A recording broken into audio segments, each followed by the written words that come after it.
بسم اللہ الرحمن الرحیم۔ السلام علیکم ورحمۃ اللہ وبرکاتہ۔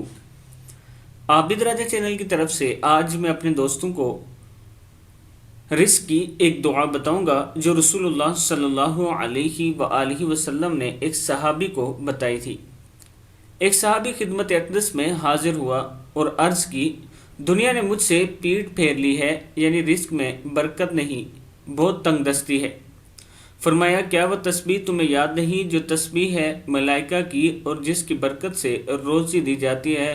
خلق دنیا آئے گی تیرے پاس، یعنی اگر وہ تسبیح پڑھیں تو آپ کے پاس روزی آئے گی۔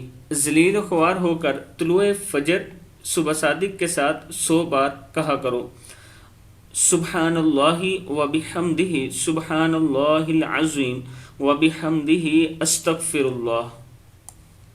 7 دن گزرے تھے کہ خدمت اقدس میں حاضر ہو کر عرض کی کہ حضور میرے پاس اس کثرت سے آ رہا ہے کہ حیران ہوں کہاں اٹھاؤں اور کہاں رکھوں۔ میں اپنے دوستوں سے گزارش کروں گا کہ یہ دعا آپ صبح شام یا صبح طلوع فجر کے ٹائم، یعنی طلوع آفتاب کے ٹائم آپ نے یہ دعا ضرور پڑھنی ہے، سبحان اللہ وبحمدہ، سبحان اللہ العظیم وبحمدہ، استغفر اللہ۔ جب سورج چڑھ رہا ہو اس ٹائم آپ یہ دعا 100 مرتبہ پڑھیں، آپ کے رزق میں برکت ہوگی۔ آپ دوستوں نے اس پر ضرور عمل کرنا ہے۔ اور جو دوست آن لائن قرآن پاک اپنے بچوں کو تجوید کے ساتھ پڑھانا چاہتے ہیں، یہ میرا واٹس ایپ نمبر ہے، آپ مجھ سے رابطہ کر سکتے ہیں۔ السلام علیکم ورحمۃ اللہ وبرکاتہ۔